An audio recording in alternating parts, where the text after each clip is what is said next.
Hello po sa inyong lahat mga ka-crypto. Ako po si Pinoy Crypto Trader at sa video na ito ay atin pong pag-uusapan ang aking technical analysis dito po kay Shiba Inu ngayon pong September 14 taong 2024. At na technical analysis ko na rin po ito kanina. Nag-record po ako kanina pero um, tulad po ng nangyari kay Bitcoin ay hindi ko na rin po hindi po naka-on yung aking microphone. Kaya wala pong na-record na boses. Kaya ulitin ko na lamang po ulit ngayon. At yan po yung aking naging mga projections ngayon dito kay Shiba Inu sa posibleng magiging galaw nito sa mga paparating na araw. Dahil po kahapon ay bumuo po siya ng isang bullish candlestick at yung nagsisilbi pong dating minor resistance line natin dito ay nabasag. Yan, nakaranas na po siya ng breakout at ngayon yung nabasag na dating minor resistance line natin dito ay nagsisilbi na po ito ngayong isang minor resistance line at yan po ay nasa price level na 40 digits 1363. Dahil po sa breakout na yan ay mukhang aangat po si Shiba Inu patungo dito sa major resistance line natin na 40 digits 1480. At maliban po dyan ay bullish na po yung signal natin dito kay Shiba Inu. Yan, yung ating hazard indicator ay nagbago na po ng kulay at naging kulay green. Ayan, yung gusto po nating makita rito sa ating hazard indicator na ito ay sa paghaba po nito ay kailangan pong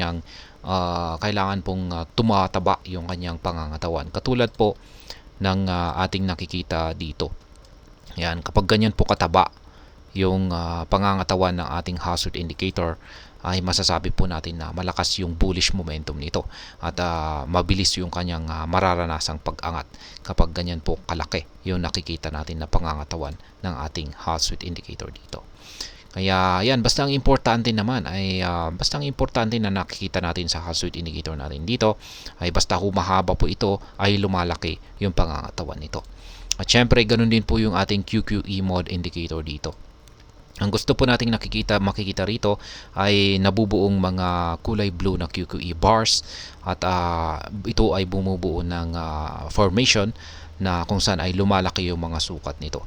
Kapag ganyan po yung mga nakikita natin na sa mga dalawang indicators natin dito ay ayan, masasabi kong tuloy-tuloy po yung kanyang pag-angat sa presyo at maliban po rito ay meron na rin po siyang kakayahan na posibleng basagin ang major resistance line natin dito na 40 digits 1480. Kaya yan, kapag nagawa po niyang basagin ito ay masasabi ko po na magresulta po ito sa isang matinding bullish breakout kung saan ay posible po niyang akyatin ang mataas na presyo or sunod na major resistance line natin dito na nasa presyong 40 digits 1767.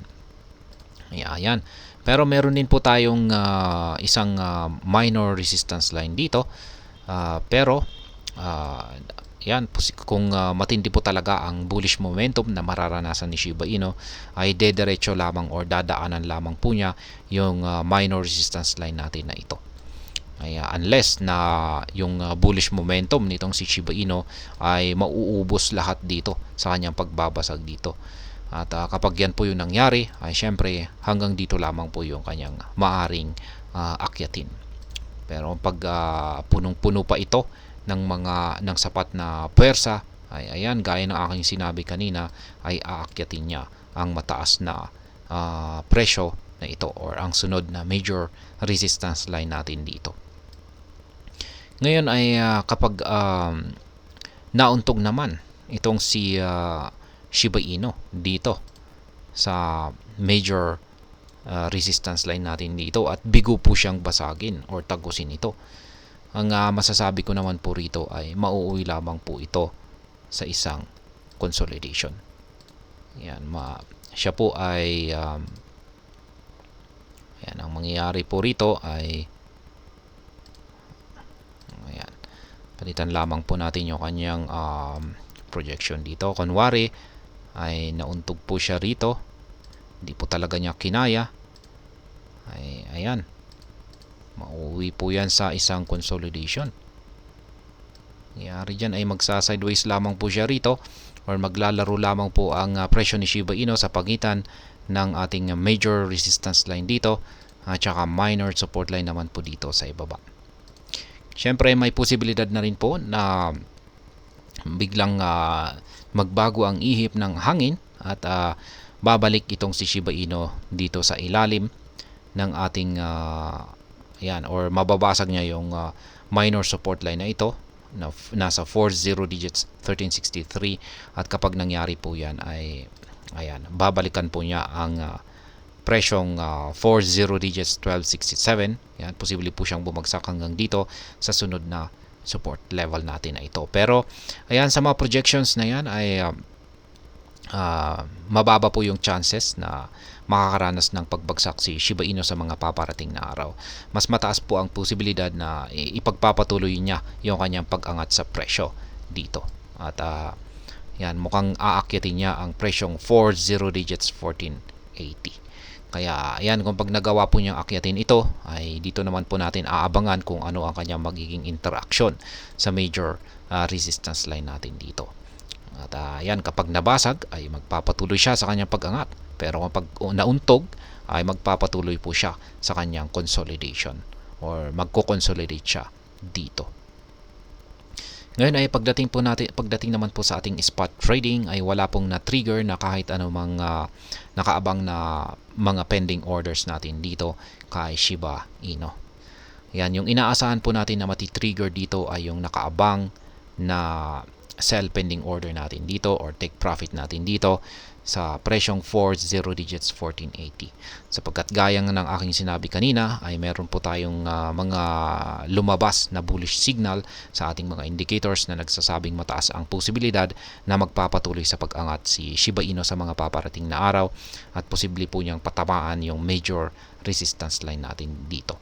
Kaya ayan, ngayon ay kaya patuloy pa rin po tayo sa pag-aabang dito kay Shiba Inu. Ayan, kay Bitcoin ay nakapag-take profit po tayo kay Bitcoin. Pero dito kay Shiba Inu ay wala pa. Pero ayan po yung aking mga live spot trading positions dito po kay Shiba Inu. Meron po akong dalawang sell pending order or take profit dito sa itaas, at meron naman po akong tatlo dito sa ibaba na mga nakaabang na buy pending orders. At ayan, kung gusto po ninyo akong gayahin or sabayan sa aking simpleng strategy na ito ay malaya po kayong gawin yan. Madali lang naman akong sabayan kung saan lahat ng inyong kailangan ay inyong nakikita sa chart na ito. Sa mga hindi pa nakakaalam, ang mga kulay yellow na arrow signs dito ay kung saan nakaset ang aking mga sell pending orders or take profit. At ang mga ito ay nakaset sa mga presyo ng mga resistance levels na katapat ng mga ito. Ganon din ang mga kulay blue na arrow signs dito sa ibaba kung saan ay nakaset naman ang mga ito sa presyo ng mga support levels na katapat ng mga ito. At sa mga bago lamang po dito ay check na lamang po ninyo ang description ng video na ito para malaman kung anong platform at mga indicators ang ginagamit ko dito. At hanggang dito na lamang po tayo sa video na ito mga ka-crypto. Marami pong salamat sa panonood. Ingat po tayo lagi at God bless po sa ating lahat.